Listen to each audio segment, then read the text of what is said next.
Jeigu taip giliau žiūrint, tai čia labai filosofinis klausimas, kas yra pasidavėlis. Ar tas, kuris darbe ilgai sėdi, jis ten pasidavė prieš save, prieš šeimą, prieš daug, kai jis pasidavė, jis nepasidavė prieš darbą. Ar tikrai tas, kas eina atostogų, yra pasidavėlis. Vis dar gaji yra ta darboholizmo kultūra. Jinai vis dar egzistuoja, nors jau atrodo, kad jinai turėtų būti, nežinau, 15-20 metų atgal, bet vis dar yra. Ir tada yra kažkoks tarsi gėdos elementas tame, kur tu ten pasiduodi ir dabar tu nebūsi tas dirbantis ten iki nakties, o eini veikti nieko. Mano manimu, tai tą jaunimą, kaip įtraukti, nuo to pilkumo reikia bėgti. Daugiau rodyti profesijos įdomiąją pusę, spalvingąją pusę, keisti tą pilką kostiumą į ten baltus kėdus, būti šalia to jaunimo labiau.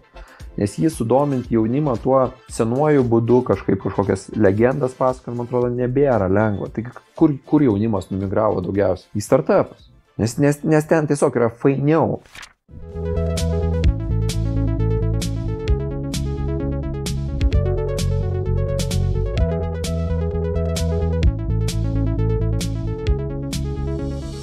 Laidos idėjinis partneris – advokatų profesinė bendrija Prevens. Naujos kartos verslo advokatų kontora. Board Member Mentality.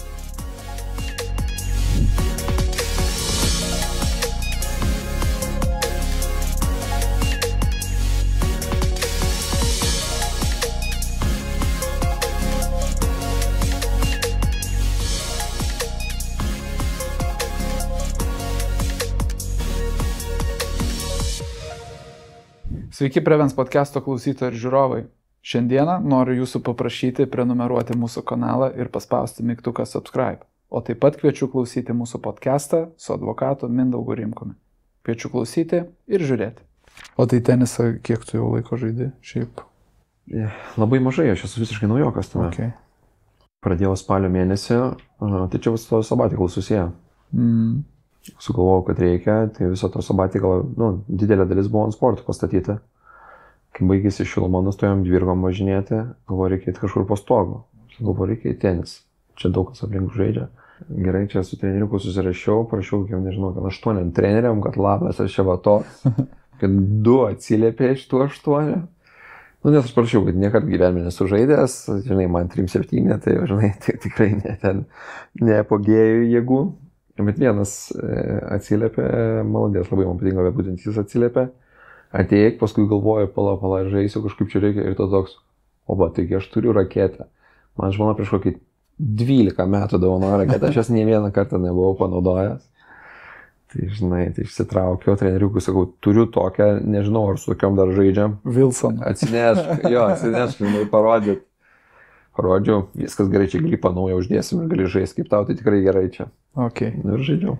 Tai dar fizinį tada reikia pridėti šalia, kad būtų tą, pasirengimą turbūt daryti. Aš kaip ir tarsi darau, žinai, aš dabar esu taip susidėjęs tą savo gyvenimą, aš pirmadienį, trečiadienį varau į džymą rytais, antradienį, ketvirtadienį tenisą.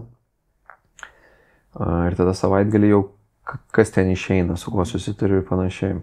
Ten tų daugiau temų, žinai, irgi besisėjančios sabatikal, ten šeimai laikas. Ir tada, žinai, kur tą sportą įdėt, pala šeima. Bet tada kažkaip save nuraminau, kad viskas okei. Aš pasiėmu užduotį ten, pavyzdžiui, kiekvieną rytą vežti dukrą į mokyklą. Ne šiaip senam gyvenime aš būčiau bandęs žmonai užkrauti.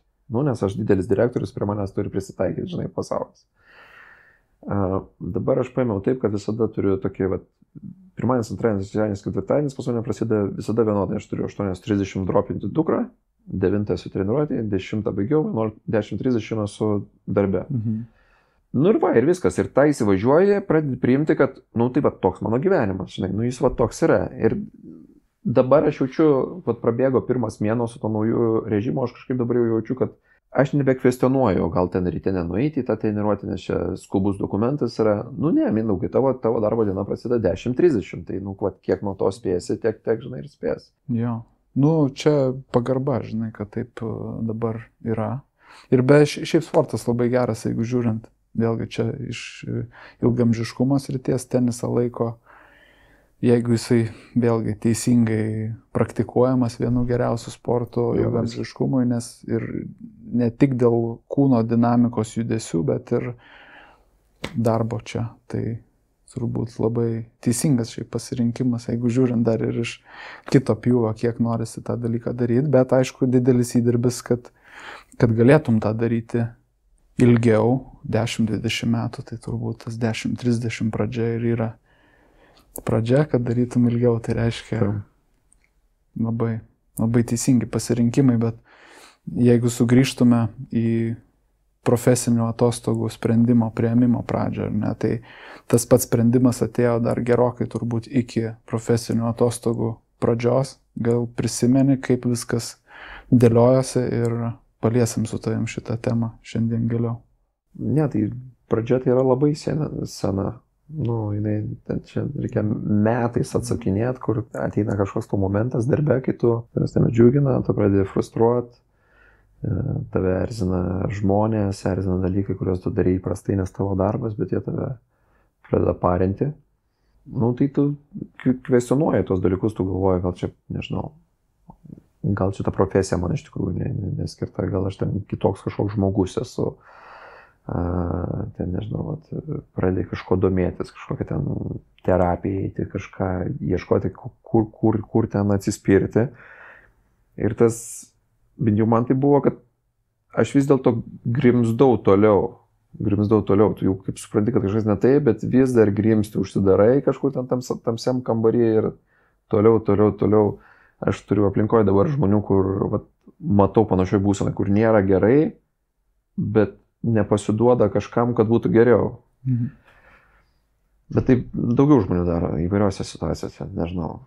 Žmona vyras muša ir tą labai lengva pakeisti, bet tu tam užsidarai skausme ir kažkur tam aukos gyvenime gyveni. Tai panašiai ir man, aš grimzdau ir tas grimzdimas buvo vis gilyn ir ten jau pasimiršta kažkokios natūralaus gyvenimo taisyklės, kur galiausiai kažkoks, nežinau, tai susidėjo veiksmų, kur aš pasakiau, kad ne, čia reikia daryti žingsnį kažkokį reikšmingą. Ir taip nusprendžiau, kad ta ilga pertrauka būtų geriausia. Ilga, dabar galim palyginti, jau baigėsi, ar ne, dabar kai su tavim kalbam, jau tu esi grįžęs į darbus, bet ar buvo pakankama ją įvardinti ilga, ar ne? Galbūt taip paklausiu. Čia case by case klausimas. Man jinai buvo ilga, be kita ko dėl to, nes jinai buvo neabejotinai ilgiausia gyvenime kažkokia buvusi profesinė pertrauka. Mano siekis buvo turėti 6 mėnesius, aš tokius tikrus, sakyčiau, turėjau kokius 4. 5 jau ten reikėtų pritempinėti. Laiką aš praleidau labai gerai. Tarsi, ten aš turėjau pakankamai daug žmonių, kurie mane pažįsta. Jie mane įtikinėjo, kad man ten nusibos, nebus ką veikti. Aš visiškai tų žmonių nesuprantu. Tarsi, man puikiausiai buvo ką veikti ir tikrai galėčiau toliau tą patį veikti. Tarsi, ir sunku pasakyti, kada ateitų tas nusibodimas. Čia, man atrodo, šiek tiek, nežinau, yra tas, kad kažkas darbe slepiasi. Jis slepiasi nuo to, kad, nežinau, su savim ten santaikos neturi, su šeima santaikos neturi, trūksta džiuginančių dalykų aplinkiniam gyvenimui. O darbe, jeigu tu moki gerai savo klausimus, tu esi reikalingas, tu gali padėti, tu kažką daug darai ir sėkmingai darai ir tą gali ten satisfakciją gauti. Tai man to noro eiti slėptis darbe, tiesą sakant, nebuvo ir per sabatikalą jo labiau jo nebuvo. Ne? Aš tikrai gerai jaučiausi, to streso iš esmės beveik 0, čia pavydėti to. Tai. Kas buvo pirmas žmogus, kuris sužinojo tavo sprendimą, ar ne, imti šitas profesinės atostogas? Tai aš taip gal spėsiu, kad iš pradžių šeimos rate, bet kas buvo sekantis žmonės, kuriem iškomunikavai ir kaip tas procesas apskritai vyko? Ar jau iš pradžių laikė ilgiau ir strategavai, kaip tą informaciją pristatyti aplinkai, klientams, partneriams, kadangi vėlgi turi suinteresuotų pusių daug, kaip tas procesas vyko pačiam viduje, kai jisai pribrendo ir tada šiek tiek pasklido išorę, nes dažnam turbūt nėra net lengva pasakyti, kad tu norėtum tokį dalyką išbandyti. Jo, tai sabatikalo apskritai nėra daug, bendrai žiūrint. Ne tik pas mus ir pasaulyje nėra daug, ten, nežinau, po po COVID pandemijos visos jų laikoma, kad ten padaugėjo, apčiuopiamai padaugėjo, bet still jų yra mažai. Jų yra mažai, turbūt viena iš priežasčių tai, kad vis dar gaji yra ta darboholizmo kultūra. Jinai vis dar egzistuoja, nors jau atrodo, kad jinai turėtų būti, nežinau, 15-20 metų atgal, bet vis dar yra.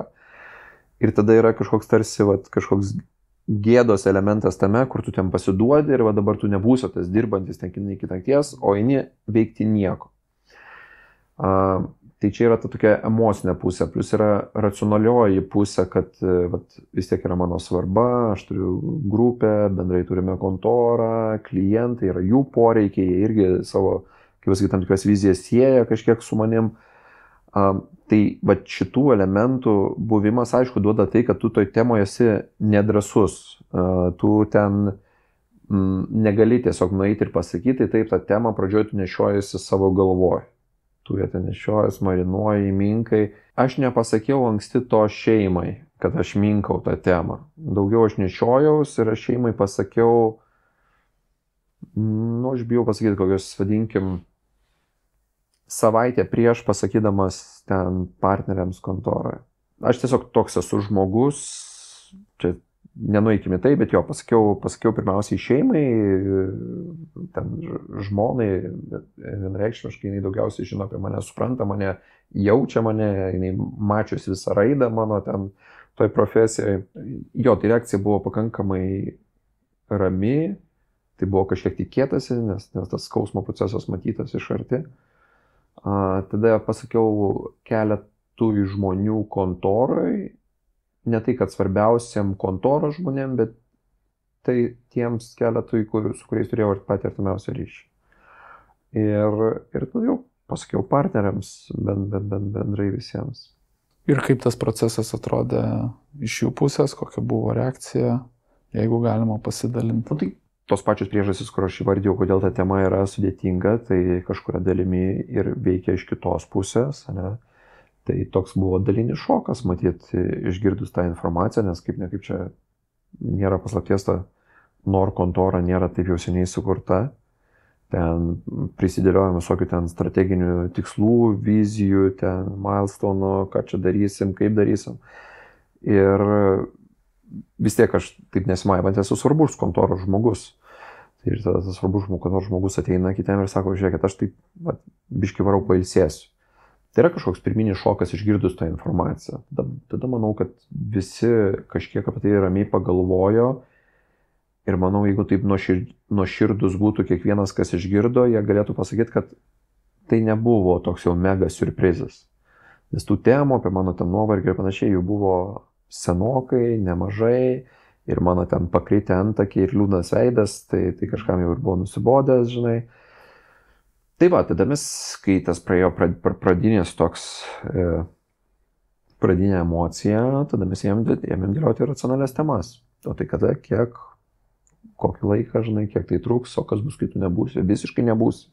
Ar tu čia būsi Tibeto tylėjimo stovykloje, ar tu čia kažkur egzistuosi, žinai, šalia. Tai svarbus praktiškai klausimai. Ten, nežinau, kažkas klientui kils, tai mes galėsim tau paskambinti, ar negalėsim paskambinti, kokia tavo pačio vizija tą sabatikalą. Tai čia iš tikrųjų jau pasitarnavo ta mūsų nemaža struktūra, vis tiek Lietuvos mastu mūsų kontora jinai yra jau gana didelė, sakykime, ar bent jau tikrai nemaža. Tai tas pasitarnavo, nes pakankamai sėkmingai susiderinom, kas iš kontoros žmonių, kurį klientą arba kurį projektą toliau prižvelgs, kaip tai vyks, kas ką įsitrauks toliau, kuriam ten, nežinau, susitikime kažkas ten dėl politinio svorio sudalyvaus, kažkas dėl ekspertizės, tokius visokius susiderinę. Ir viskas, tada aš ten, jeigu pameni, iš anksto pasakiau klientam, kad aš išeisiu, užbaigsiu einamus darbus ir išeisiu. Pažadus ištiesės jau duotus. Ir taip ir padariau, iš esmės viską užbaigiau ir išėjau. Tai tas pats jau ta pati diena, pirmoji, kai aš pasakiau viskas, jau rytoj tikrai nebedirbu, jinai tokia buvo gana natūrali, nes tų darbų, kai tu pasakai, kad išeisi, tai tų darbų yra likę tiek, tada jų gradually mažėja, nes naujų tu nebeimi, tai jų mažėja. O nebeim buvo sunku, ar ne? Vis tiek jie ieškojo kelio. Jie ieškojo kelio, bet iš tikrųjų nebuvo tiek jau daug, kas kažkaip ten bandytų jėga įlysti. Čia toj vietoj, nežinau, aš turiu padėkoti klientam, jie buvo pakankamai supratingi. Bent jau mano akimis tai atrodė supratingi, nes labai greit nuo tos dienos, kai aš pasakiau, labai greit pasimatė, kad netgi žmonės, kurie skambindavo man, pradeda skambinti kolegom mano. Tai tas mano nuo klausimų nukreitimas, jis anksčiau pasimatė, kad okei, tai veikia, aš matau, ten ponas X skambina ponui Y, nors man būtų skambinęs anksčiau. Klausimas bendrai galbūt buvo galima matyti tam tikrą visų klientų reakciją, ar buvo tokių, kurie galbūt labai išsigando, su kuriais reikėjo pačiam padirbėti, buvo galbūt minėjai ir pozityvių teigiamų reakcijų, bet kaip galbūt teko dirbti su tom mažiau pozityviom ir kas padėjo, čia galbūt vėlgi klausančių yra, kurie bijo būtent tos situacijos arba kažkiek nepatogaus pokalbio su klientu, nes vėlgi turim tam tikrų stereotipų, kurios yra pats paminėjai. Ne, tai bijoti yra normalu, čia, nežinau, proto ženklas, kad žmogus bijo, racionali reakcija. Ir bijoti tikrai yra ko. Tarsi, tu dingsti, tu tikrai esi pakeičiamas ir kažkas tave gali pakeisti. Ir tada tu betini šiek tiek ant skirtingų dalykų, ant aplinkybių susidėjusių. Reikia, kad klientui, nežinau, tuo metu neateitų kažkoks super mega svarbus klausimas, kuriam atrodytų, kad gal aš kažkokį čia kitą konsultantą išbandysiu. Ne? Reikia, kad kliento tam tikrą meilę tau, lojalumą suveiktų pakankamai. Tai sakau, bijoti yra ko, gerai tam labai nepasirengsi, tu išeini ir protestuoji, tas iš anksto pranešimas, manau, yra neblogas dalykas, nes tu matai reakcijas, tai gali biški suprasti. Tik aš nežinau, ką žmogus darytų, supratęs, kad neigiamos reakcijos yra, jis nuspręstų neiti į tą sabatikalą, tai aš tikrai sakyčiau, kad taip tai tikrai nedarykite. Jeigu nusprendėte eiti, tai viskas, einat, spręsit grįžę. 100% pasaulio bus nesugriuvęs, tu būsi gyvas, sveikas, tarsi, tai čia svarbiausia dalykai. Toliau tu ten eik, dirb, bus tų darbų. Aš pats reikšmingų neigiamų reakcijų nejutau. Nežinau, aš save laikau tokiu gana taikiu žmogum ir galvoju, kad tai ir mane įpareigoja, ir aplinkai įpareigoja. Tai gal kažkas iš klientų ir negalvojo, kad čia yra sąmonė, bet nepasakė. Jo, žinai, ir kažkaip ten, gal kažkam ir buvo skausmelio, kad manęs nėra, bet kažkaip tas praėjo. Jo, tiesos dėliai per tuos 5, gal kokius mėnesius, ar 4, aš kokius turbūt turėjau kokius 4-5 susitikimus su klientais, kur klientai tiesiog paskambino ir labai gražiai sakė, Mindaugai, mes viską suprantam, bet galbūt tu vis dėlto galėtum ateiti į tą susitikimą, reikėtų, kad tu jame ten sudalyvautum. Tai mano būdavo gana tradicinė reakcija, kad jeigu man nebus sukurta rolė aktyvioji, kad aš dabar esu proceso vedlys ir panašiai, aš galiu sudalyvauti, nėra problemos. Nes tada tu jau būni atsipalaidavęs, jau viskas, tai ateiti į susitikimą netgi smagu būdavo. Tai nejutau aš didelės neigiamos reakcijos, aš manau, kad nepasitenkinimo buvo, tai sieju su tuo, kaip suprantu, kaip klientai mato tą advokato portretą, verslo advokato portretą. Tarsi turėtų nepalūžti ir nepasiduoti, o čia šitas paėmė ir tarsi kažkur pasidavė. Taip pat, primityviai žiūrint. Jeigu taip giliau žiūrint, tai čia labai filosofinis klausimas, kas yra pasidavėlis. Ar tas, kuris darbe ilgai sėdi, jis ten pasidavė prieš save, prieš šeimą, prieš daug, kai jis pasidavė, jis nepasidavė prieš darbą. Tai ar tikrai tas, kas eina atostogų, yra pasidavėlis? O kiek įspėjimo laikotarpis gavosi? Klientai įspėti? Mėnuo, ne? Tai ganėtinai artimas terminas. Aš nebuvau pasakęs, koks tikrai tas terminas, buvau pasakęs, kad kai baigsiu darbus, tai naujų nebeimsiu, ne? Tai kažkas perskaitė, kad čia trumpas terminas yra, bet realiai gavosi mėnuo. Manau, jeigu terminas būtų buvęs ilgesnis, kokie, 3 mėnesiai, manau, būtų dar sklandžiau procesas vykęs.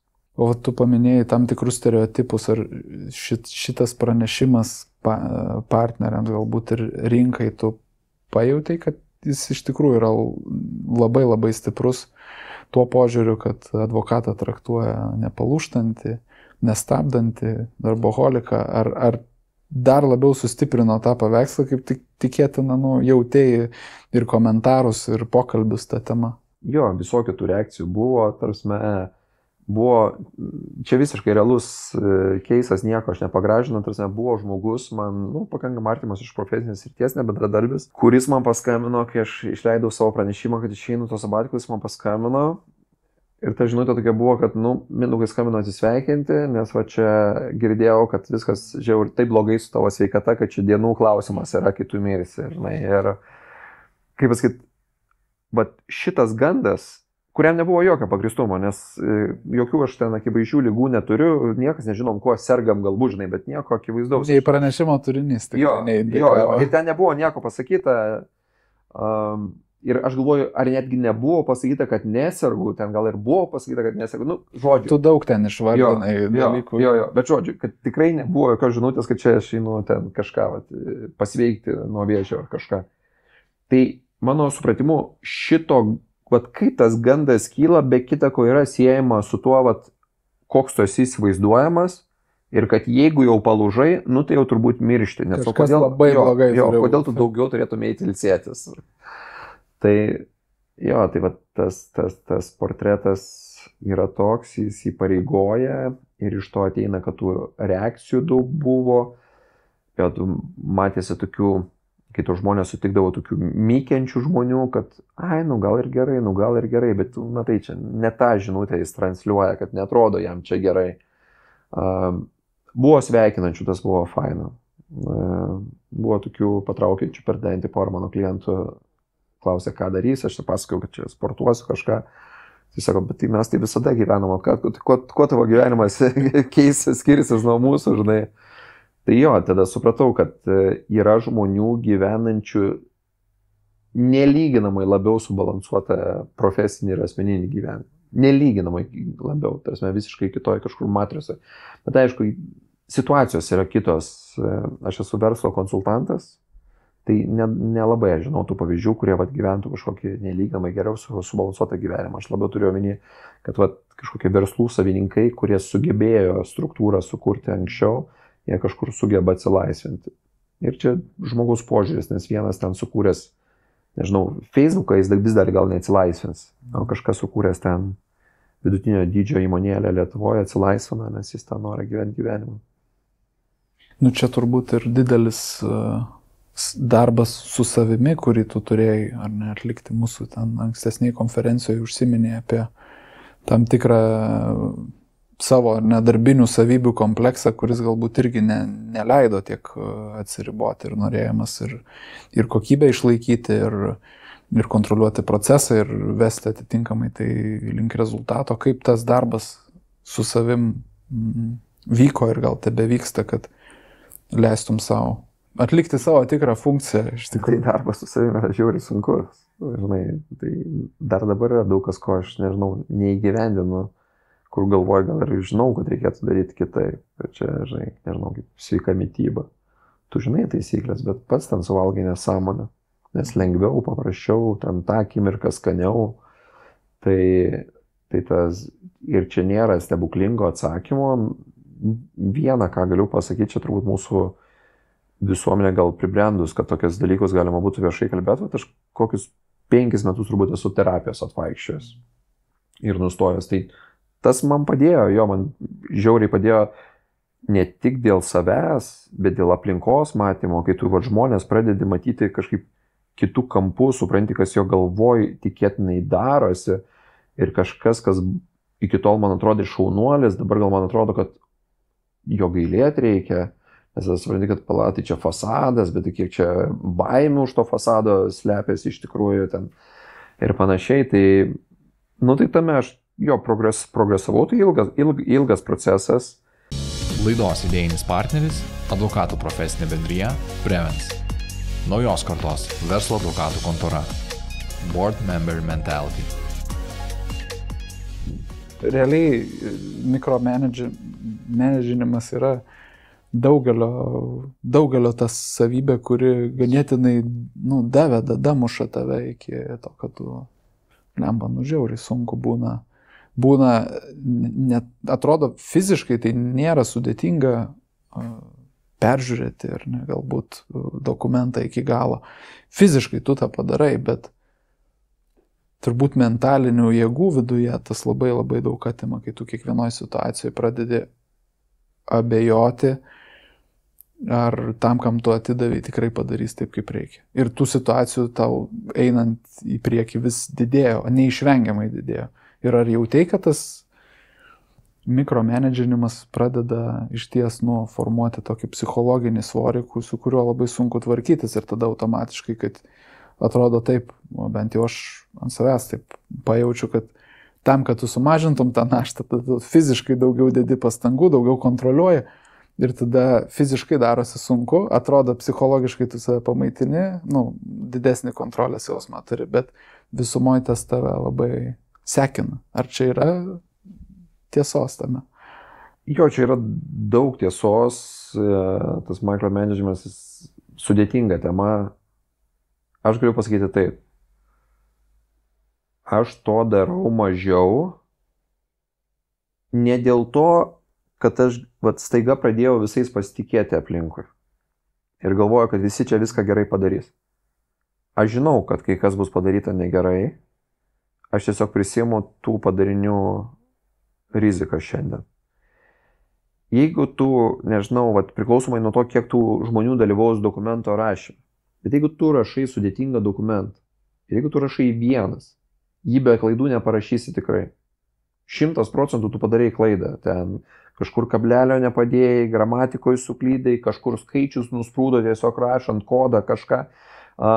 Kažkur tiesiog nepagalvojai, jeigu dokumentas ilgas, nesuvedėjai ten jau paskutinį vakarą, kad dokumentas keitėsi eigoje ir tapo taip, kad 10 straipsnio 1 punktas prieštarauja dabar jau 3 straipsnio 1 punktui, nes pavažiavo struktūrą, ne? Tai tu visada padarysi kažkokią klaidą. Ir mano tas micromanagementas buvo pastatytas ne ant to, kad aš nepasitikiu žmonėmis, nes aš turiu super žmonių savo komandai ir kontorą, mes turim super žmonių, bet aš visada žinojau, kad neįmanoma padaryti tobulai. Ir jeigu vienas kitas prisidės papildomai, tai, pavyzdžiui, aš prisidėsiu, perskaitysiu, tikrai bus geriau. Tai žmogiškai yra.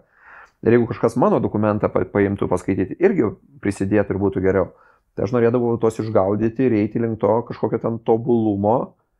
Tai dabar yra daugiau situacijų, kur aš priimu, kad matyti, ten yra netobulas, bet o kas blogiausia čia gali būti. Taip? Ir čia nereiškia nerūpestingumo, nes yra dokumentų, kur tikrai neišleisti, nepažiūrėti. Yra dokumentų, kur, gerai, ten, nežinau, trūko to kablelio, ten ta nosinė nebuvo uždėta. Gal tegu važiuoja į priekį. Nes tas puikumas žudo iš tikrųjų efektyvumą, užstringi, užsimali. Grįžęs į darbus kažką darai ženkliai kitaip, negu darai prieš išeidamas? Ne, ženkliai kitaip nedarau, bet kažkiek darau kitaip. Aš laikau, kad čia yra ilgo kelio dalis. Ilgo kelio dalis. Taip pat kaip, nežinau, aš sportuot pradėjau po ilgo laiko, tai nežinau, tai visiškai atletiškas netapsi per mėnesį. Ir jeigu savo tikslą padėsi ten ne tai, kad noriu, kad raumenis matytųsi, bet aš noriu būti sveikatingas, ten koordinuotas, judėti laisvai ir panašiai. Tai čia yra, nežinau, 10-mečių klausimas. Tiesiog nuolat turiu palaikyti tą būseną. Tai taip ir su visokiais micromanagementais ir panašiai. Čia yra ilgo proceso klausimas. Eina skirtingos situacijos, jų daug, kiekvienoje turi pasielgti, padėti žingsnį ten į priekį savo naudai. Tai pamatysim čia. Bet vėlgi formuodama savo grįžimo tam tikrą strategiją, kaip tu ją dėliojasi? Ar tu braukiai kažkur raudonas linijas ir sakai, kad neperžengsiu šitos raudonos linijos, šitaip nedarysiu, ar kažkaip kitaip mąstėjai? Tikrovė yra subtilesnė. Netokia. Čia nėra taip, kad nežinau, aš ten kokį nors primityvų dalyką, ten su raudonu tušinuku rašydavau ir dabar nusprendžiau, su raudonu aš neberašysiu, nes pasikalbėjau, mane pakaučino, raudona yra bloga spalva ir viskas, dabar aš su raudonu neberašau. Tiesa yra subtilesnė, taip, tau ten paskambina klientas, tau svarbus klientas, sako, ten padaryk Mindaugai tą. Sakai, aš čia pakalbėsiu su komanda, kas paimtų, jis tau sako, žinai, aš norėčiau, kad tu neperduotum to darbo, nes čia man yra labai svarbu. Ne?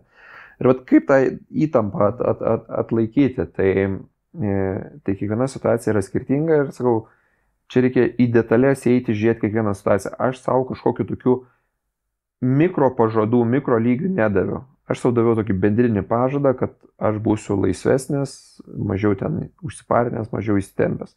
Tai čia reikėtų dabar stoti šalia manęs kasdienoje ir žiūrėti, kaip aš tai darau. To nėra lengva įvardinti. Bet aš pats žinau iš tam tikrų darbų, kurie dabar eina, kad šitą dalį seniau būčiau pats daręs. Dabar aš sakau, kad jūs darykit, pažiūrėkit mane. Po gero ar ne mėnesio jau grįžimo jauti, sakykime, tai pozityvų pokytį grįžtant, kaip apskritai atrodė pats grįžimo procesas psichologiškai ir praktiškai po tam tikros pertraukos. Jo, tai psichologiškai dramos kažkaip nebuvo, žinojau, kad tai bus. Laukiai? Aš nemanau, kad laukiai teisingas žodis. Žinai, laukiu aš atostogų. Aš nežinau, man atrodo, sveikas žmogus turi laukti atostogų, ne darbo. Kai gali pabūti ten su savim, šeima, artimaisiais, draugais, bet kuo, tai neįpareigojančiai kažkokiai akimirkoje. Buvo kažkaip gal smalsu, kažkoks žodis tiktų, bet gana ramiai aš parėjau tą kažkurią ten dieną, atėjau į ofisą ir tiek žinau, mano kabinetas buvo vietoje.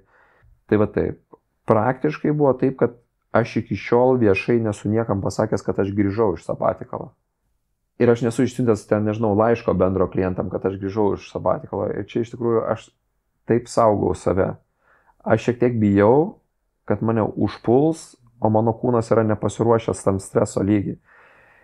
Ir mes jau turim dabar gerų einamų darbų, kur aš vaidinu aktyvią rolę. Buvo kažkas, kas pats paskambino ir sako, Mindaugai, tai jeigu teisingai prisimenu, tu jau darbe? Taip, aš jau darbe. Tai gerai, žiūrėk, čia tavo lagaminas, imk, žinai. Bet aš aktyviai to nepasakiau, nežinau, kada šitas podcastas išeis, bet gali būti, kad aš ir tada pasisakysiu, kad aš grįžau. Gal šiek tiek anksčiau. Dabar aš jau jaučiuosi įsivažiavęs, bet tai iš tos praktinės pusės, aš grįžau, pilnai darbuojuosi, mano diena šiek tiek yra pasikeitus, nes aš tiesiog, kaip minėjau, vėliau pradedu tą dieną. To reikia išmokti, tam reikia susikalibruoti, man dar ne viskas sekasi, bet aš jau jaučiuosi, kad jau naujam režime. Ar tai reiškia, kad trumpesnė darbo diena, vėlgi su trumpesnė ta darbo diena tau reikia dirbti psichologiškai, žinant ankstesnius įpročius, galbūt, kad tu dedikuodavai daugiau laiko, ar ne, ir kaip tas darbas, ar ne, pagrindė atrodo, kokie pozityvūs veiksniai, ar tu tiesiog geriau prioritizuoji, daugiau išmokai pasakyti ne, ir ar tapai produktyvesnis, ką davė tai, ar ne, kad tu vėliau pradedi matomai ir turi trumpesnę dieną, bet kaip jinai dabar atrodo būtent trumpesnė? Tai neskambės gerai, bet aš netikiu tais dalykais, kur ten, nežinau, padaryk per 4 valandas, tiek pat, kiek kitas per 12 valandų. Kažkur, nežinau, kūryboje galbūt įmanoma per 4 valandas sugalvoti idėją. Bet ten dokumento teksto skaitime, tai neįmanoma per 4 valandas perskaityti tai, ką jis skaito 12 valandų. Tu tiesiog turi galvoti, nežinau, kad kitas yra žymiai kvailesnis už tave, bet nėra mano konkurencinė aplinkoje ten, kur aš save pozicionuoju, nėra kvailesnio, irgi puikūs specialistai. Tai aš to netikiu, iš to seka tai, kad netapau žymiai efektyvesnis, aš tiesiog dirbu mažiau padarau.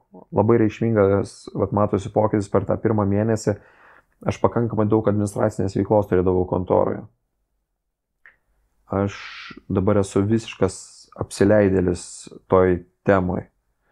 Prasme, tai žinoma, mūsų kontora didelė, yra kiti žmonės, kurie rūpinasi, jinai tikrai nesugrius. Jeigu taip, kaip aš seniau dirbdavau, tai aš turėčiau daryti žymiai labiau ten knisti klausimus, kur pas mus kažką reikia pagerinti. O pagerinti reikia viską, kaip ir bet kur, viską, bet kurį klausimą. Tai aš būdavau tas žmogus, kuris dar šitą turim, šitą, ten mačiau taip, čia taip, turim būti ten gudresni, mandresni kažkokie. Dabar aš toks labiau, kažkaip čia važiuoja. Važiuoja, pažiūrėsiu. Kai bus energijos, paimsiu pagerinti kažkokį klausimą. Tai, sakau, aš nepasakysiu įkvepiančio atsakymo, aš tiesiog dirbu mažiau, aš netapau efektyvesnis. Aš mažiau užsiparinęs. Bet gal ten ir slypi tas potencialas iš esmės, jeigu apversim visą situaciją iš kliento perspektyvos, aš manau, kad klientui visiškai nereikia advokato, patarėjo, kuris yra pavargęs, nenuotaikoj, sudegęs, perdegęs arba eina link to. Taip. Turbūt, jeigu užduotum tą klausimą teisingai klientui, jisai tikrai pasakytų, kad man svarbu, tikrai reikia, kad jis būtų formoje, ypatingai tai, kad toj srity, kurioje tu dirbi, tas, manau, kad daro įtakos ir ilgalaikiai perspektyvoje daro įtakos dėrybose.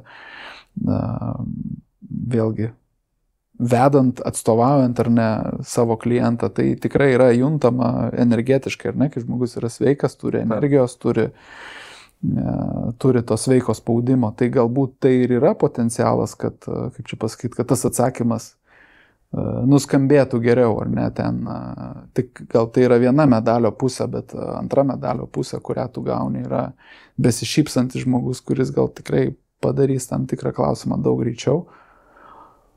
Galbūt čia yra tas pozityvas ir šiek tiek saldesnis atsakymas. Nežinau, kaip dabar čia, bet artikuliuoti gerai, sudėlioti greitai, bet aš vis dėlto techniką tikiu labiau. Techninė dalim, tarsi, kas ką moka, kas kokią patirtį turi, kokius sandorius yra padaręs. Man tai atrodo vis dar svarbiau negu nuo to, ar tu atsipalaidavęs ar neatsipalaidavęs. Ir iš savęs žinau, netgi kai būdavau aš ten nuvargęs, nusiminęs, aš galėdavau ateiti kažkokias dėrybas ir būti linksmasis vyrukas prie stalo. Įsijungdavau. Jo, čia kažkoks pokštas, nuimta ta nuotaika kažkokia nuimta, įtampa, žinai. Ir aš galėdavau tai iš technikos padaryti. Ir tą techniką aš tikrai tikiu. Tai ir aš tą statau aukščiau buvimo ten, nežinau, atsipalaidavus. Bet vis dar būti atsipalaidavus yra žiauriai svarbu. Ir ypač, jeigu tu užkopi į tą kažkokį viršutinį karjeros laiptą, nes gal kai tau yra 24 metai, aplinkos lūkestis į tave yra kitas ir tavo tiesioginė darbinė pagrindinė funkcija yra kita. Tai, nežinau, gerai parašyti, gerai perskaityti, atrasti svarbią detalę. Tai mano jo funkcija yra pasikeitusi ir dėl to tas ten buvimų smagesnių, linksmesnių, atsipalaidavusių, ten nenuleistais santykiais, tas tikrai padeda, bet aš nenoriu sudramatizuoti to reikšmės. Man pačiam padeda labiausiai, aš jaučiuosi geriau. Ar klientas nuo to jaučiasi geriau? Čia toks diskusinis klausimas. Aš pats jaučiuosi geriau ir tai yra, man atrodo, svarbu.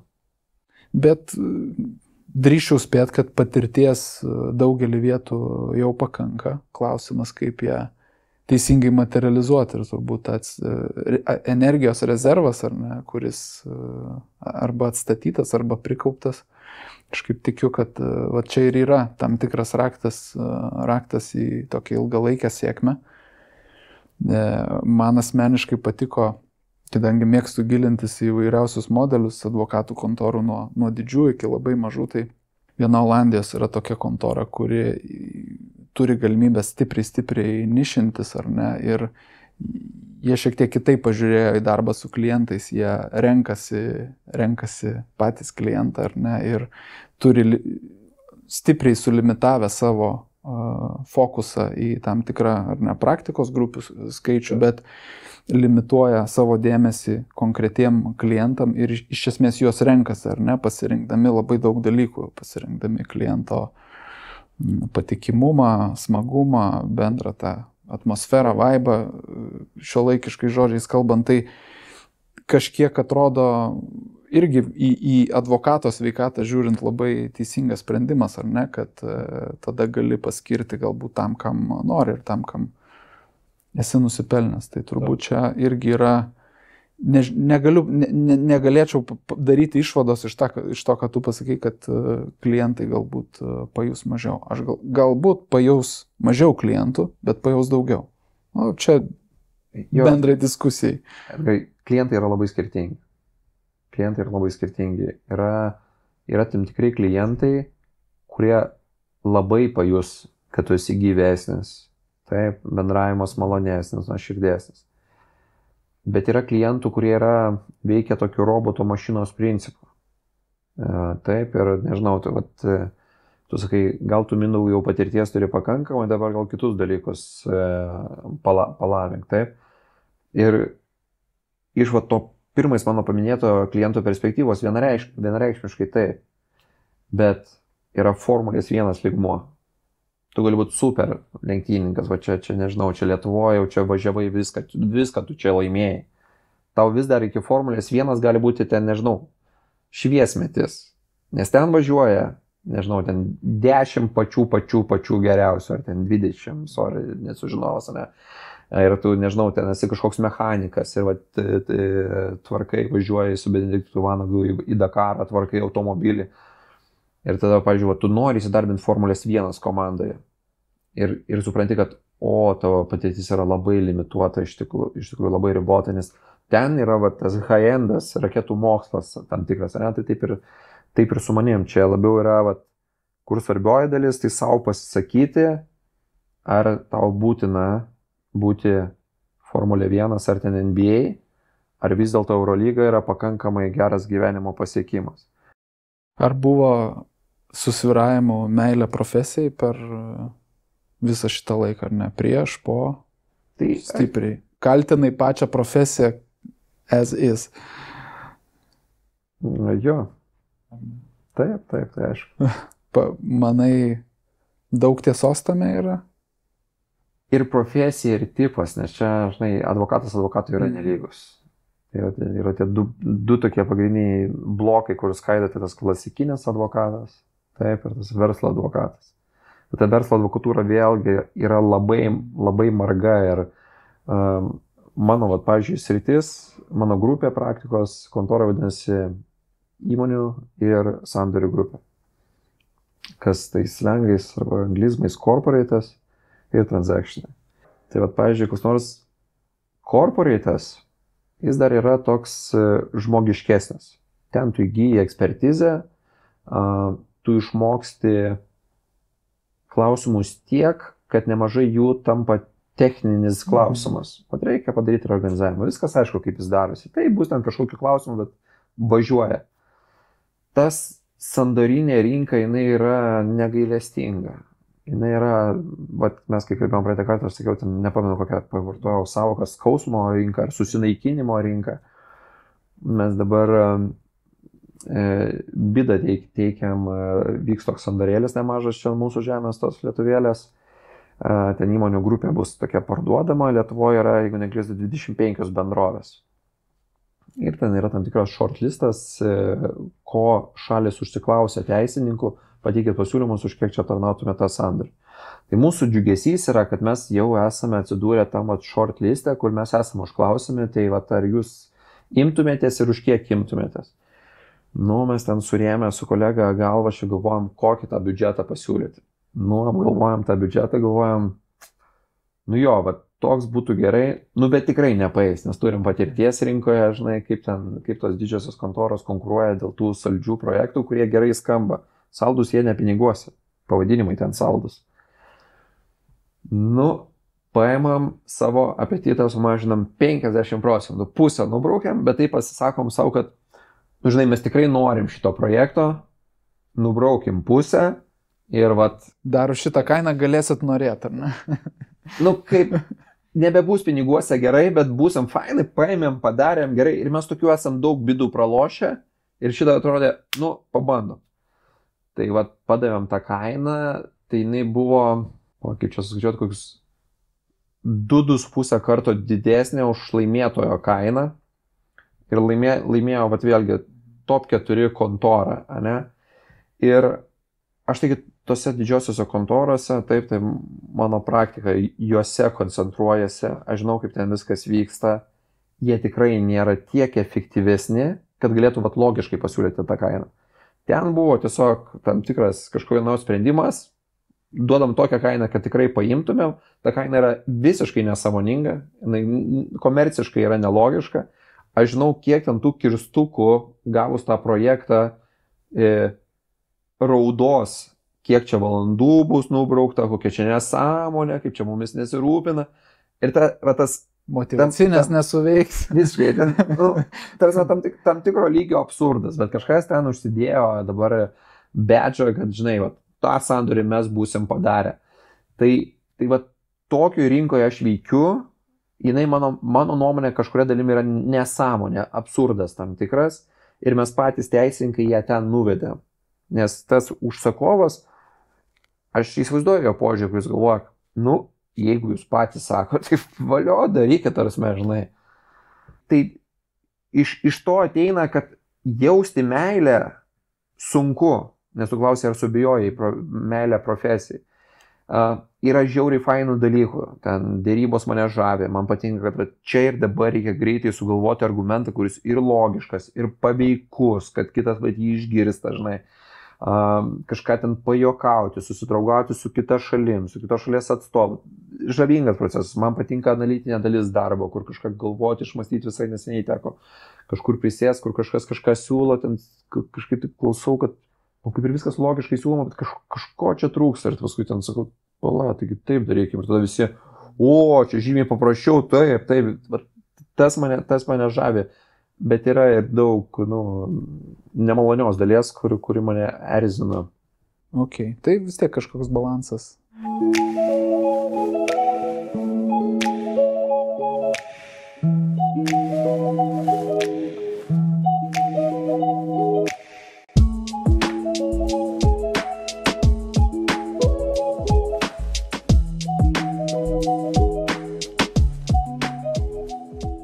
Yra galbūt tavo patarimai planuojantiems, svarstantiems arba galvojantiems apie profesinę pertrauką ir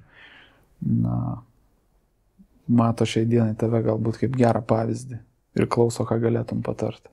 Jo, tai aš tikiuosi, kad būsiu kažkoks geras pavyzdys. Mažai pas mus apie tai yra kalbama. Tas mano viešumas kažkurioje dalyje susilaukia ir skepsio tam tikro, nes aš tai man matau misiją ir naudą iš to. Tai aš tikiuosi, kad to pasimatys daugiau, tokių neapsimestinių sabatikalų, nes jau kažkur girdėjau, kad kažkas ten 3 savaičių atostogas pavadino sabatikalų, tai baigiam žaisti su tais žodžiais, baigiam tas demagogijas, bet tai bendrai aš tiesiog siūlau tai padaryti.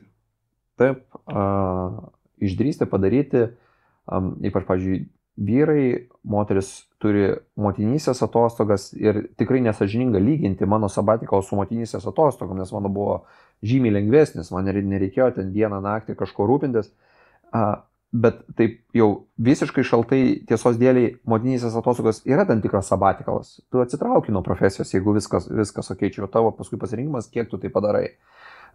Ir tas atsitraukimas, nors tu ir kitą vargelį krauni ant galvos, bet tu pailsi nuo savo kažkiek profesijos, žinai, tai reikia tą padaryti, ypač vyresniem, man dar nėra, bet aš taip sakyčiau, nuo 40 tu jau būni tą pertrauką užsitarnavęs, jeigu iki tol viską darėjai, kaip sakyt, pareigingai, tu jau tą pertrauką esi užsitarnavęs.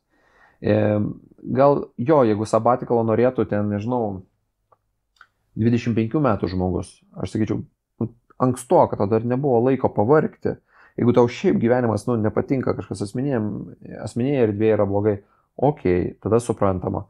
Jeigu tu labai smarkiai kvestionuoji savo profesijos pasirinkimą, tada galbūt Bet jeigu tu iš principo sutinki, kad šitoj profesijai dirbsi, tai tada dar biškiai anksti buvo pavargti, bet nuo kokio 40 jau turi būti Ir kiek aš esu domėjęsis, tie užsieniniai pavyzdžiai, ten vis tiek daugiausiai yra kalbama apie vyresnius pareigybės asmenys, nes visiems yra suprantama, kad per daug metų nėra sunku užsiparinti.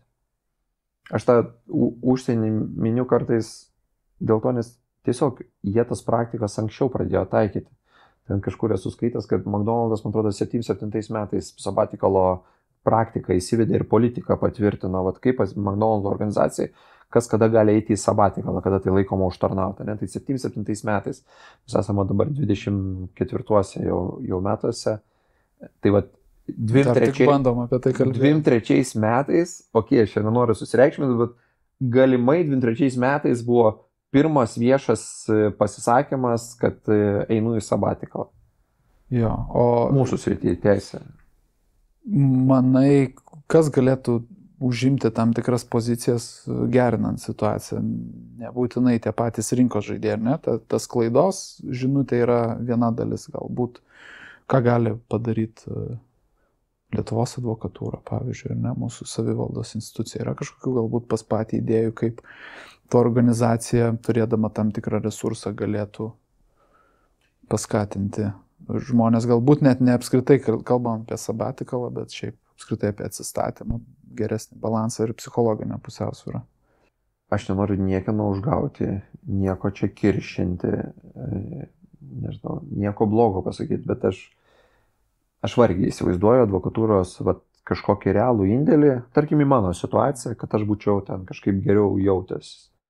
Tiesiog aš to šiandien nematau taip, kaip aš matau advokatūros organizaciją, aš advokatūrą matau kaip pagalbininkus klasikinės advokatūros atstovams.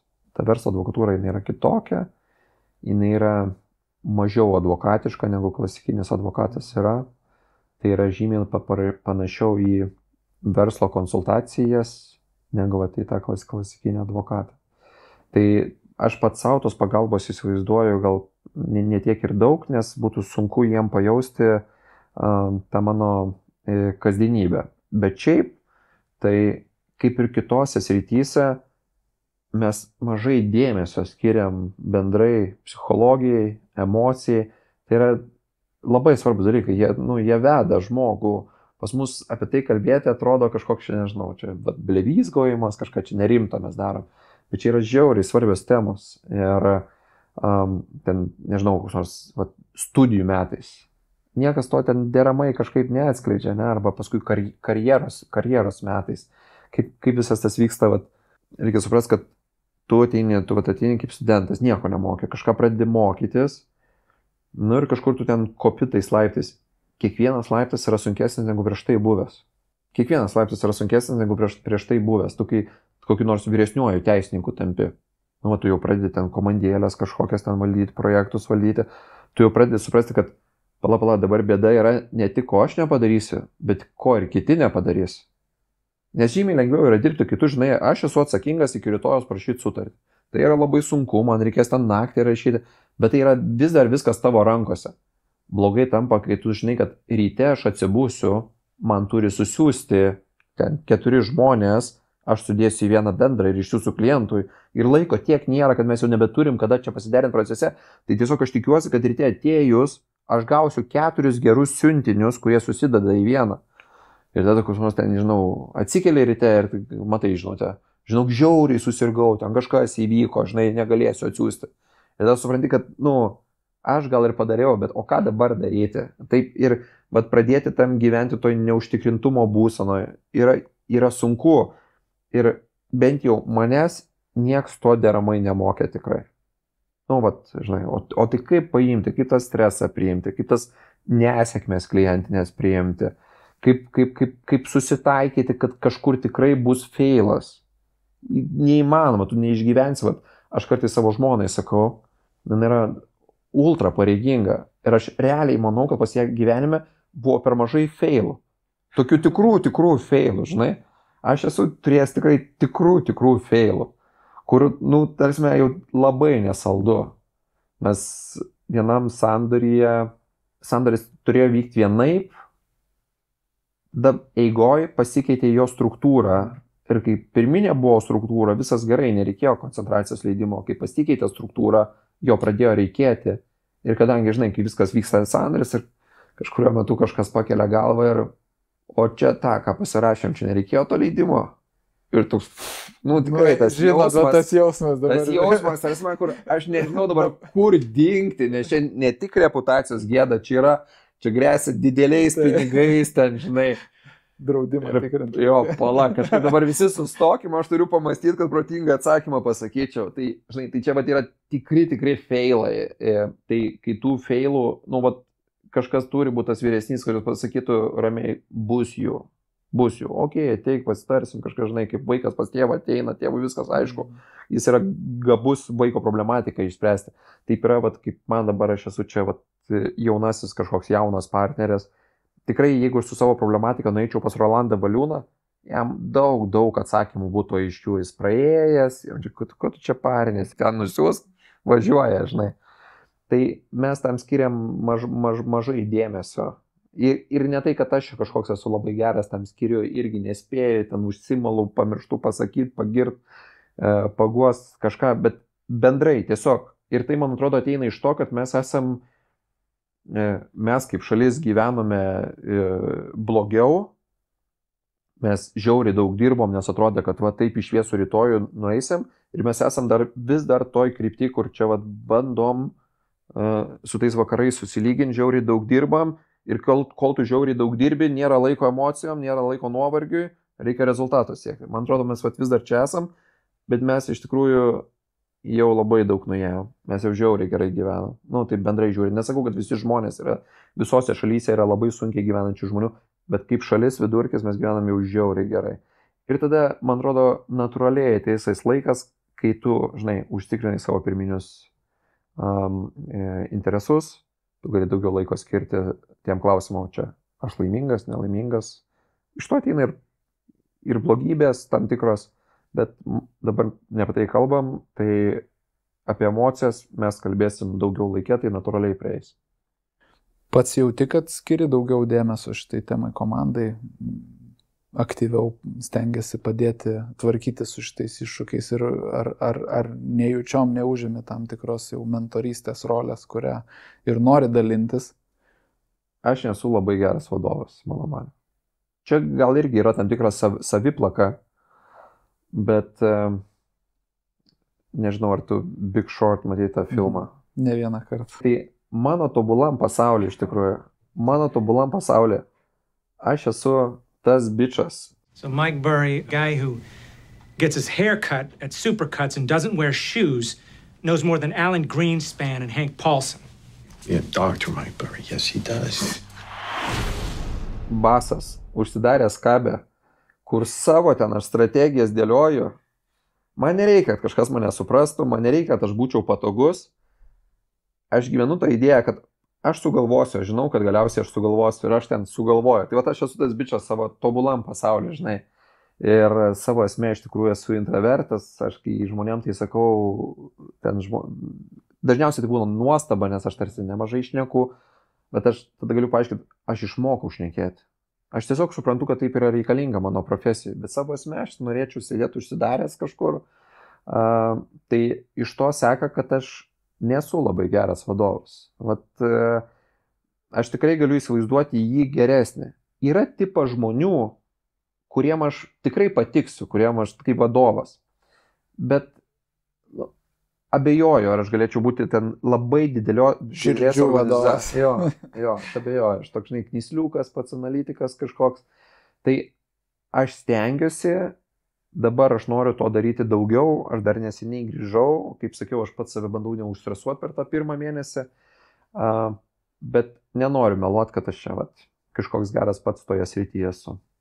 Ok, dar teisinių paslaugų rinka, gal pradėsim iš platesnės perspektyvos, dabar matytum tam tikras tendencijas savo sektoriui, savo praktikos grupėse, ką pastebi, kas yra tokio, kas verta žodžio tendencija arba požymiai tam tikri dabartinio laikotarpio. Aš nematau vykstančio kažko labai specifiško. Man tai atrodo business as usual, tarsi aš jau nebekalbėsiu temas apie pandemiją, ten visokios sutrūkusios grandinės, nebekalbėsiu apie karą, jau jis, žinai, vyksta dėja labai ilgą laiką. Prie to esam prisitaikę. Tendencija, kad sunku jaunus žmonės pritraukti irgi tai yra jau senas dienas, tai man tai atrodo, kad mes panašioj problematikoje sukamės jau ilgesnį laiką. Ką aš tikrai jaučiu, aš jaučiu šalies bendrą prasigyvenimą. Kad vietiniai verslai jau užtikrintai, geri vietiniai verslai, užtikrintai renkasi ten tas didžiasias kontoras, jeigu atsuktumėm, tai nežinau, 30 metų atgal, tai geriausia Lietuvos kontora, taip užtikrintai gali nusimatyti arba užsienio klientas, arba užsienio kontroliuojama bendrovė Lietuvoje. Dabar jau vietinių verslų yra labai sėkmingų, turim ir tą startupų visą ekosistemą puikiai čia bujojančią. Tai tas matosi iš to ateina, kai jie gali pasirinkti, jie pradeda mokėti pasirinkti. Taip, ir pradeda suprasti, nežinau, kad skirtingose kontorose yra skirtingi geriausi specialistai. Ir tavo kiekviena problema yra individuali. Ir nepaisant to, kad tu daugiausiai esi dirbęs su kontora Z, šitam klausimui nebūtinai tau reikia kontoros Z, nes ten kažkur yra geresnis sprendėjas. Nėra Lietuvoje nei vienos kontoros, kuri visose srityse būtų geriausia, dominuojančiai kažkaip geriausia. Ir matosi, tie klientai, jie, pirmiausia, tas atėjo galėjimas dirbti su tom kontorom taip užtikrintai, tad tu pamatai daugiau specialistų, kas kokios stiprybės turi, silpnybės, tada pradedi galėti juos katalogizuoti, kad šitas šitas ana, iš to ateina tas išrankumas, pabandžius daugiau, tu pradedi įsisąmoninti aiškiau, o ko tu nori, kaip klientas, kas tau yra reikalinga. Tai tas išlavėja, tai aš matau tą tokį bendrai, kad rinka edukavosi ir pačios kontoros jau yra žymiai stipresnės organizacijos, negu jos buvo. Man dabar lengva yra iš šono įvertinti. Aš esu dirbęs 2 iš 4 didžiausių Lietuvos advokatų kontorų. Jos yra šiuo metu tokios jau brandžios, stiprios, jau tie brandai jau kitaip yra. Tarsi, kai aš juose dirbau, nebuvo tie brandai tokie stiprus. Taip, atrodė čia vienas stipriausių kontorų, bet dabar jau yra kitaip. Tai, sakau, rinka pati išlavėjo, bet kažkokių didelių tendencijų aš čia dabar kažkaip neįžvelgiu, kurios būtų dabar šiemet kažkokios aktualios. Man yra labai įdomi ta dirbtinio intelekto tema. Čia, man atrodo, bus pokytis reikšmingas, mes turėsim išmokti būti kitokiam organizacijom. Vis tiek pas mus kontorose yra techninio darbo sočiai ir tą techninį darbą nuims. Čia yra laiko klausimas, kol tas dirbtinis intelektas pirmiausiais anglų kalba taps visiškai sumanus, tada kažkada ateis lietuviškai taps sumanus ir kai kas iš esmės keisis. Taip, ir ten mums žymiai labiau reikės būti ten tavo psichologinė rolė, project managemento rolė, žmogiškųjų, viskas, kas siejasi su žmogiškaisiais santykiais. Bet techninė dalis nusiims. Tai dėl to pasikeisti reikės. Bet aš nemanau, kad tai bus jau pačioj artimiausioje ateityje. Tai dar prireiks laiko, kol ta technologija taps intuityvi ir taip toliau. Iki to laiko reikės tą jaunąją kartą kažkaip tai vis tiek prisivilioti į pačią profesiją. Jauti, vėlgi dvejopas visada yra klausimas, karta, sako, ar ne, šiek tiek keičiasi. Antras dalykas, galbūt nepakankamai keičiasi patys darbdaviai. Kur tu matytum tą ryšį, kad ir į pačią advokatūrą ateitų pirmiausia daugiau jaunų žmonių, ką reikėtų padaryti ir kaip galbūt dar pačios organizacijos ne iki galo padaro tam tikrą pokytį, kad lengviau prisitrauktų. Jo, sunku tai padaryti. Sunku tuos jaunus žmonės pritraukti. Vis tiek, nežinau, teisė, medicina, tai tokios yra profesijos, kur čia tu negali būti žvaigždė 25 metų. Tu gal būsi kažkam žinomas, kažkas sakys, o tas jaunuolis yra perspektyvus. Tu niekada nebūsi kažkoks ten turbochirurgas 25 metų. Tu turi padaryti daug tų operacijų, kažkur ten suklyjęs, įvairių patirčių turėti, kad tu būtum pripažintas chirurgas. Taip ir, teisė, gana panašiai. Ir tai siejasi šiek tiek su to jaunimo nepritraukimu. Tada šiaip teisininkai, mes tokie snobeliai esame. Taip. Mes mokėmės kurioje aplinkoje, kur buvo daug tų tikrų teisininkų. Aš tais tikrais teisininkais vadinu tokiu, pilkas kostiumas, balti marškiniai, portfeliukas ir neini už savo klausimo ribų, manęs to paklausė, aš to atsakiau, bet palauk, tai čia, o koks čia atsakymas? Nėra vertės tame atsakymą. Manęs taip klausė, aš taip atsakiau. Tai mes nemažai to... Kalbantis disclaimeris toks. Jo, nemažai to buvo. Aš nenoriu nieko nuvertinti. Čia vėlgi kažkas podcastas, čia viešai girdėsis. Aš turėjau super mokytojų, tarsi, ir aš kas esu, tai tikrai tų žmonių nuopelnas. Nes aš pats kas, niekas, tarsi, kažkokie buvo žmonės šalia, kurie parodė ir paaiškino, taip. Tai ir tikrai, ir aš jiem esu labai dėkingas ir netgi jie šiandien yra mano konkurentai, bet aš jiem vis dar esu labai dėkingas. Yra kokie 3-4 žmonės, kur labai išskiriant, bet kartu bendrai žiūrint į rinką, daug gana mano akimis to pilkumo. Mano manimu, tai tą jaunimą, kaip pritraukti, nuo to pilkumo reikia bėgti. Daugiau rodyti profesijos įdomėje pusę, spalvingąją pusę, keisti tą pilką kostiumą į ten baltus kedus, tarsi būti šalia to jaunimo labiau, nes jį sudominti jaunimą tuo senuoju būdu kažkokias legendas pasakant, man atrodo, nebėra lengva. Tai kur jaunimas numigravo daugiausiai? Į startupas. Nes ten tiesiog yra fainiau, ten yra elementariai fainiau. Ir tau įtikinti per tą, čia ateik, čia perspektyva, būsi partneris. Taip nesikalba, ne? Tu jį turi su kažkokia idėja užkabinti, jis turi pajausti. Kaip gerbiamas Masiulis sakė, feelingo reikia, Tai mes bandom tą feelingą kurti, kai su jaunimu bendraujam ir paskui kažkaip jį kasdienai palaikyti. Mūsų kontoroje žmogus yra svarbus iš tikrųjų. Ir mes gal čiut mažiau jaučiame problemą jaunimo.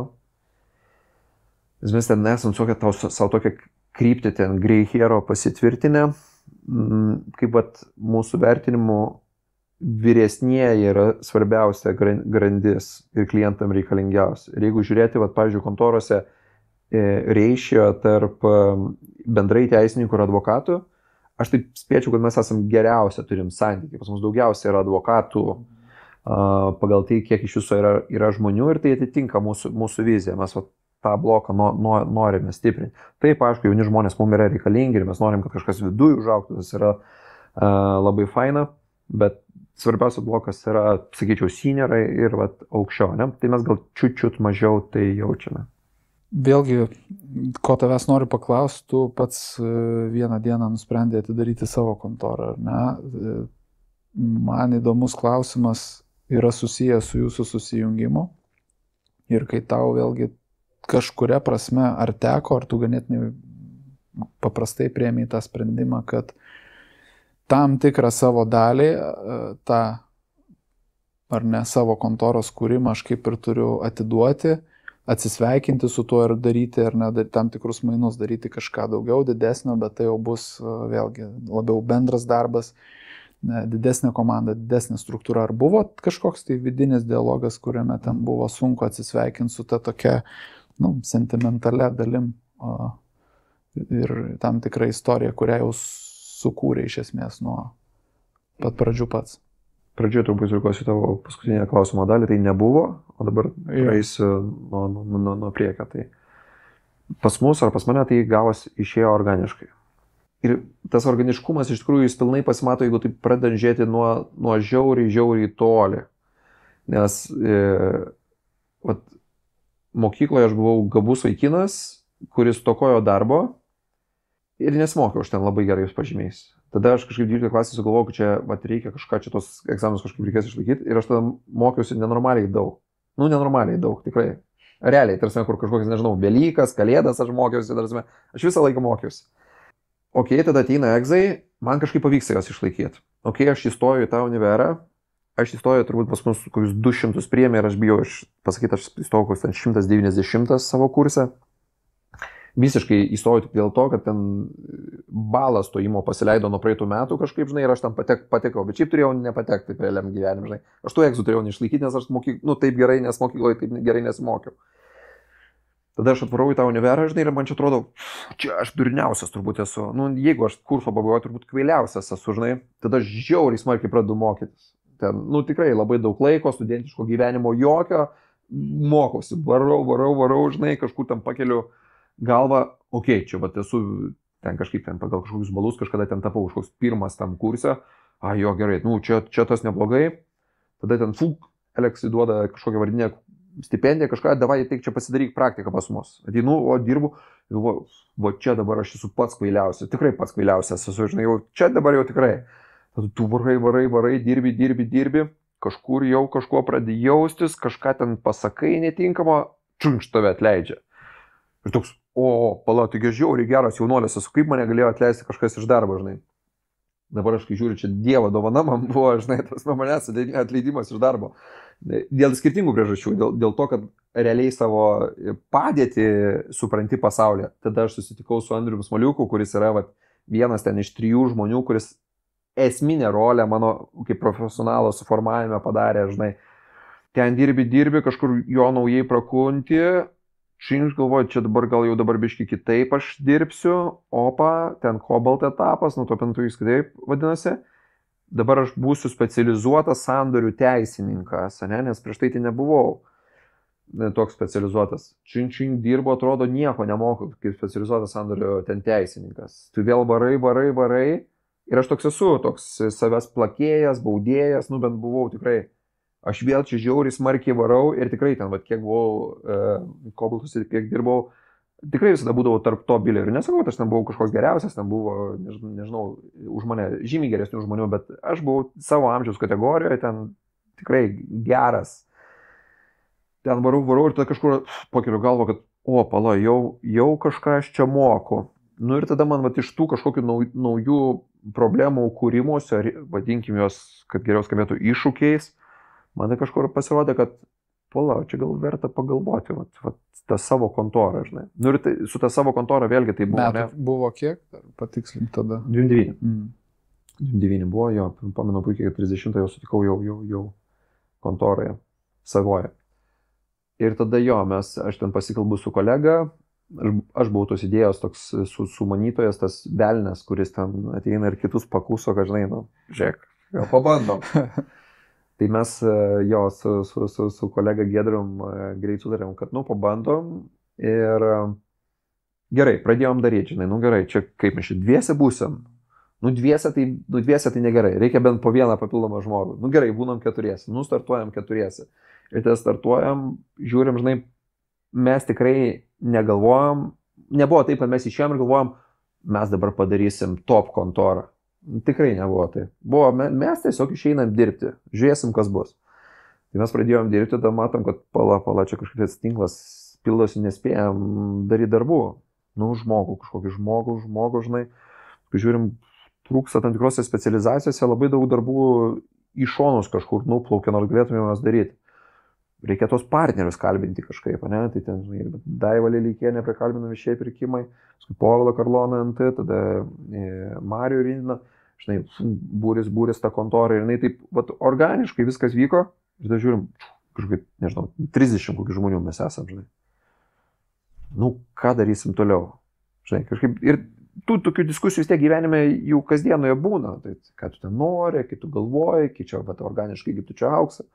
Ir tada per kažkokios tokia kalba, viena kita, su ta Exvin kontora ir jų partneriais pradėjom bendrauti ir kažkaip žiūri, yra tam tikras panašumas, matai, kad abi kontoros yra panašioje raidos stadijoje. Žinai, 20-30 kvalifikuotų žmonių, jeigu gerų žmonių, mūsų rinkoje jau yra nemažai. Tu jau esi kažkoks ten, nežinau, arba top 10 dalyvis, arba ant top 10 ribos. Ir ką tu toliau darysi?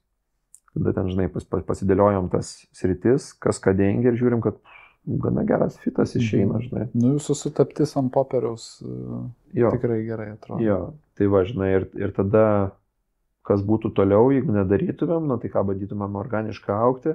Mes pamatėm, dar grįžtant į tą SPC laikus, kai mes augom, mes nenorėjom tapti tuo fabriku, nes nuo to fabriko mes biški bėgome iš tikrųjų, ne?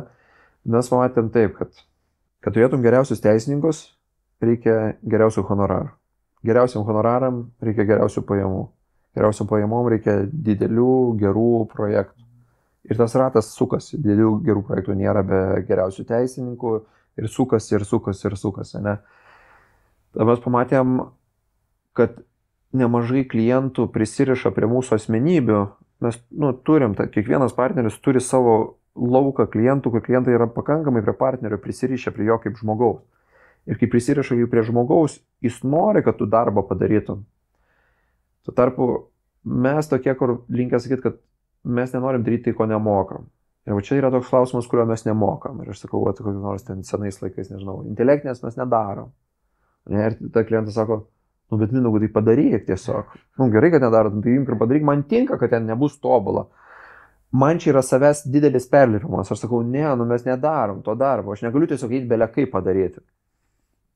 Tai va, tas lėmė, kad mes pradėjom tas kitas praktikas kurti, nes klientam poreikis yra, jie prisirišė prie kontoros ir taip ėjom ir galiausiai supratom, kad realiai tai mes ir nematom kito kelio kažkur viduje savęs, kad dirbti kitaip, kaip tik tai tos didžiausios kontoros principai, specializuoti žmonės, įsitraukia į reikiamus projektus, kažkoks projektų valdymas, nu, tais tokiais biškai kažkiek konvejeriniais principais.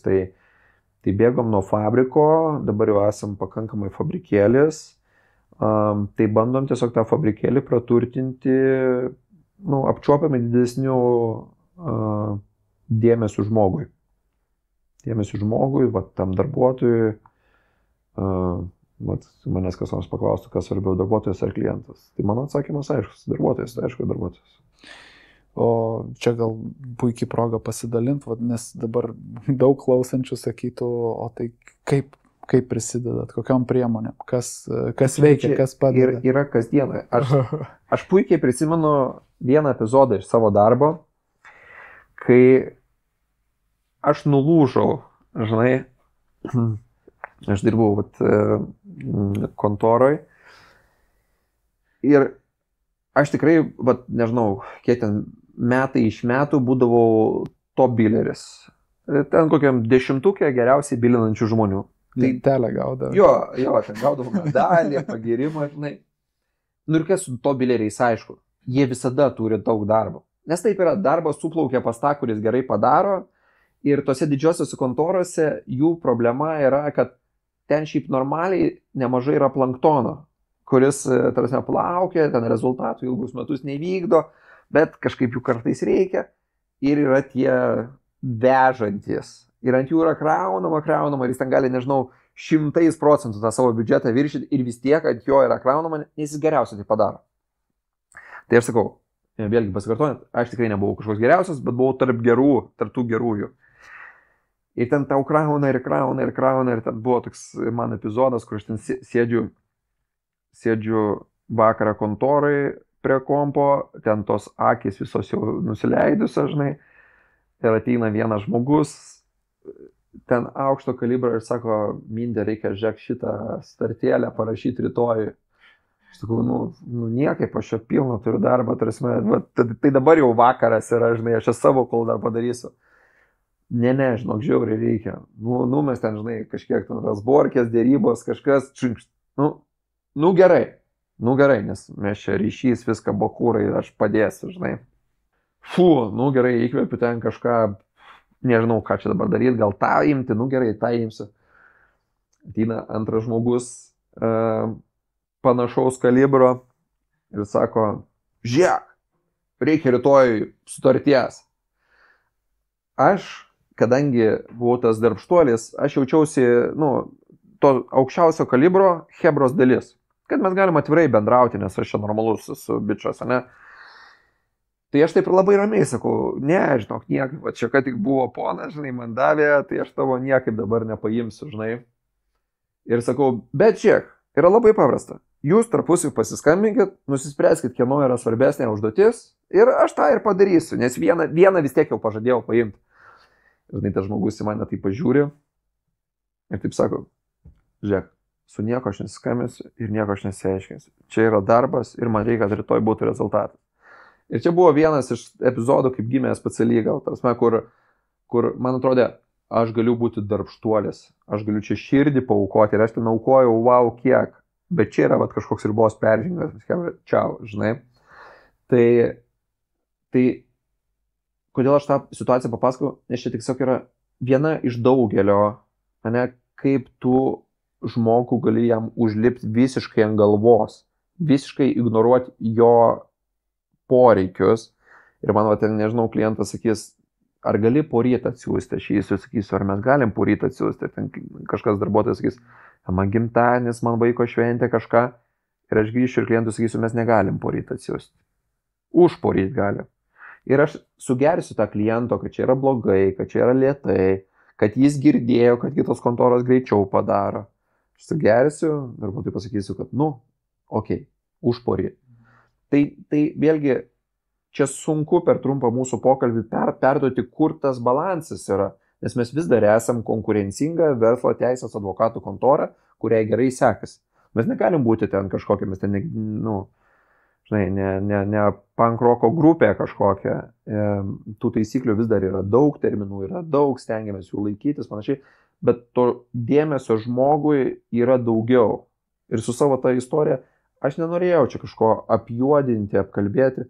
Prasme, ten, kur konkuruoja tas top 4, dabar čia gal top 5 toks biški formuojasi, ten tokio žaidimo yra taisyklės ir tie du žmonės, kurie atnešė ir man ten užkrovė ant galvos, jie žaidė pagal savo taisyklės. Ir aš žinau iš savęs, kodėl aš nulūžau ir išėjau į sabatiklą, nes daug skausmo pasilikdavo ant savęs. Jie toj situacijai nepasiliko skausmo ant savęs. Jie tą skausmą nudavė man. Tai kažkuria dalim jie ir teisingai padarė, bet tai lėmė, kad išsiskyrė. Laidos idėjinis partneris – advokatų profesinė bendrija Prevens. Naujos kartos verslo advokatų kontora. Board Member Mentality. Kalbėjom ir palėtėm tą sutapti kompetencijų popierių, dabar jau praėjo kažkiek laiko, aš klausiau ir kolegų podcastą verslo žiniose, šiaip kas yra teisininkai, rekomenduoju šiaip paklausyti, labai įdomiai pristatę tam tikrą progresą ar nesusijungimo, bet tavo nuomonė, kiek tas 1+1 gavosi? Kiek gavosi 1+1? Gavosi, manau, 2. Aš taip galvoju. Nes 1+1 visada yra 2. Aš nežinau, kas ką mokės, bet 1+1 yra 2. Ir aš manau, kad 2 gavosi.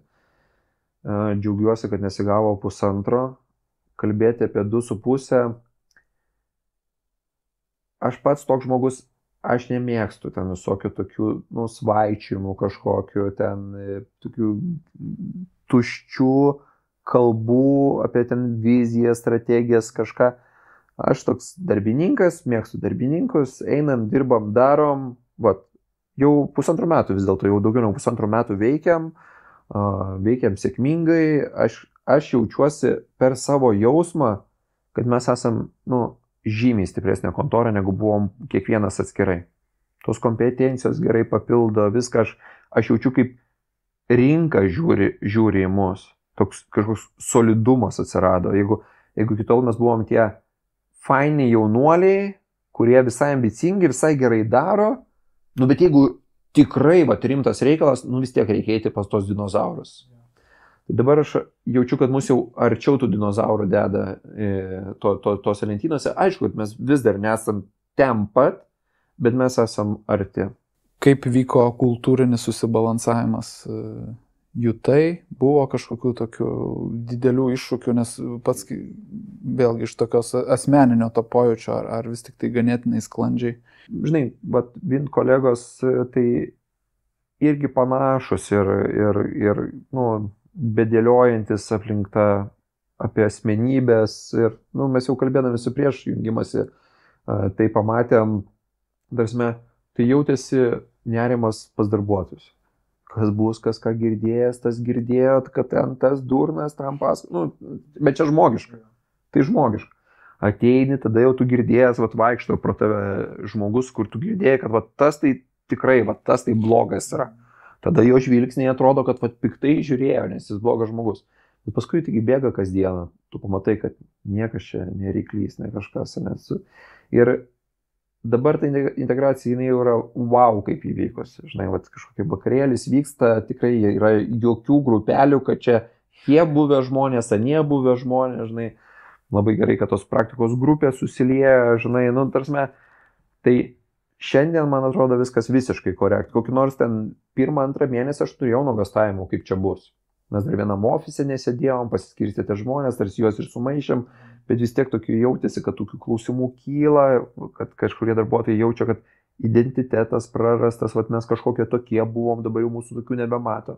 Bet šiandien, man atrodo, kad yra viskas cool. O kiek turėjot iki sandorinio to susijungimo laikotarpio, kiek praleidot darydami tam tikrus pokalbius, apsišlifuodami. Nu, partnerinėme lygyje, tai aš sakyčiau ten, čia dabar, kad nebūtų kažko, kad pasakysiu kitaip, kas podcastas skambėjo, kur Daiva ir Giedrius kalbėjo, bet kokius 9 jaučiu mėnesius. Kokius 9 mėnesius, bet reikia suprasti, kad pradžioje tai viskas yra labai paviršiumi. Nu, kur tokius galbūt, nu, ką čia galvotumėm. Tada, kai jau prasidėjo rimti pašnekesiai, tai buvo likę turbūt kokie 7 mėnesiai.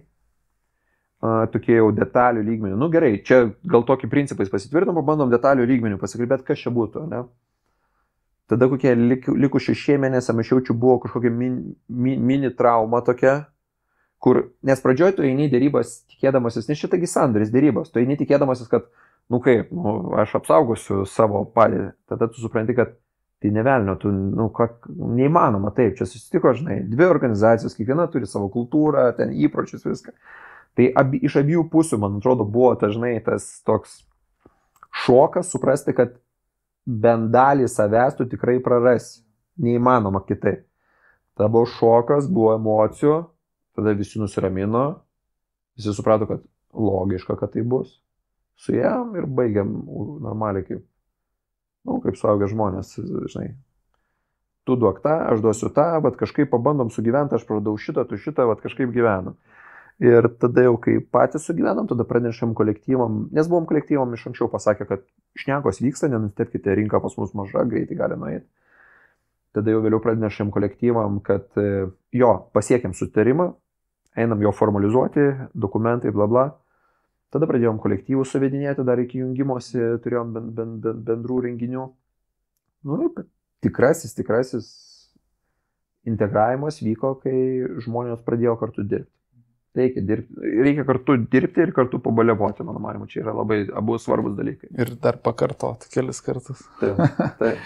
O kaip sekasi žmonės, nežinau, pritraukti į ofisą, ar turit kažkokią tai strategiją tuo aspektu, kad žmonės galbūt turi tik tai rinktis, ar yra kažkokie tai bendri principai, kad norit, kad visi būtų ofisuose, kaip dabar matot šitą tendenciją ir perspektyvą žiūrint? Ne, iš principo laikomės taisyklės, kad kaip žmogus nori, taip dirba. Nu, tokia bendra kontorai. Politika yra kažkurios praktikos grupės, kurios labiau ten turi savo kažkokius vidinius nusistatymus. Bent jau mano grupė tai absoliučiai ten kaip nori, taip daryk.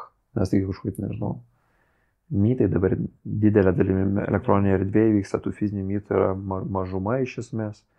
Kažkur, jeigu reikia, suvažiuojam, pasiderinam, jeigu žinau, kad nežinau, ten užsienio darbuotojas. Taigi dabar jau nėra problemos klientų sakyti, kad žiūrėk, mes tinkamės ten, užleisiu kaip pavyzdys Audrių per ekraną. Ir viskas. Ir čia, tai ne, bet mūsų ofisas, tiesą sakant, yra fainas, aš laikau, kad tai yra mūsų viena iš vertybių. Mes turime mažus dviviečius kabinetus, kad ir kas ką pasakotų apie open space privalumus, žmonės nori turėti savo erdvę, nori užsidaryti, nori ramybės, juolab mūsų profesijai, kur tau reikia susikaupus paskaityti, susikaupus parašyti. Tai žiauriai neefektyviai išnaudoja kvadratai ir partnerių savininkų lygyje tai yra skausmas, matyt, kaip subyra kvadratai, bet žmonių lygyje tai yra laimė. Ir vat, kur tu prieš tai klausei, ką darom, kaip tą požiūrį į žmogų praktikoje išreiškiam, tai vat, pavyzdžiui, toks mažų kabinetų darimas, tai yra vienas iš to, kai tu sakai, taip, suprantam, aukojam ten šaibas, vardant to, kad žmogui būtų komfortas dieną leisti. Ok. Ir paskutinis klausimas apie tą butikinį verslo modelį Lietuvos rinkai. Jisai gali gyvuoti, ar vis tik tai norint žaisti bent jau Eurolygoje? reikia vis tik tai žiūrėti į fabrikėlio pusę. Aš netikiu, bet galbūt ir gali. Jo, aš netikiu, galbūt ir gali, tas netikėjimas ateina be kita ko iš žiūrėjimo, o tai kaip praktikoje yra. Vat, pavyzdžiui, kiek tu butikų, žinai, nu, aš nežinau, aš tai, čia savo klausimas, bet vieną galbūt aš apibrėžčiau, ten Kairevičius Juzikis, vat yra NT butikas. Ne, nes dar butikas yra, tai aš laikau, kad turi būti ne tik mažas, bet ir specializuotas.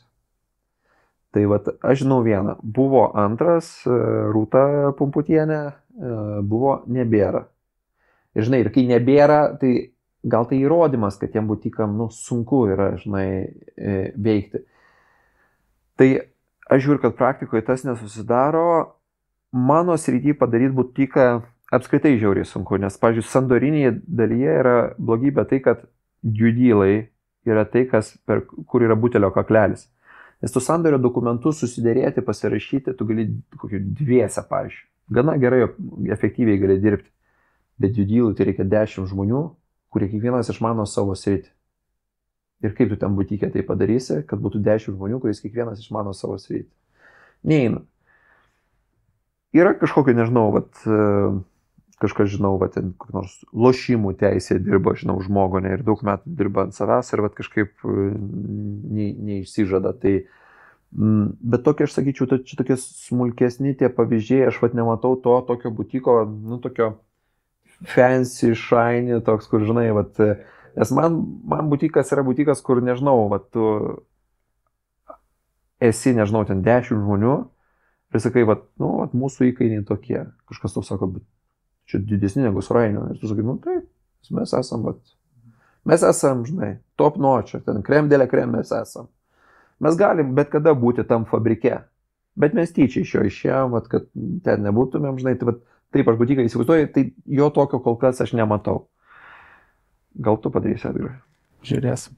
Ačiū, Mindaugai, už laiką, smagiai pasišnekėjom. Tau gražaus, sklandaus sugrįžimo į rinką ir to balanso, kurį tikiu, kad saugos ir apsaugos ir matysim tave sėkmingą. Ačiū dar kartą. Tau labai ačiū, Edgarai, kad tu tuos podcastus vedė.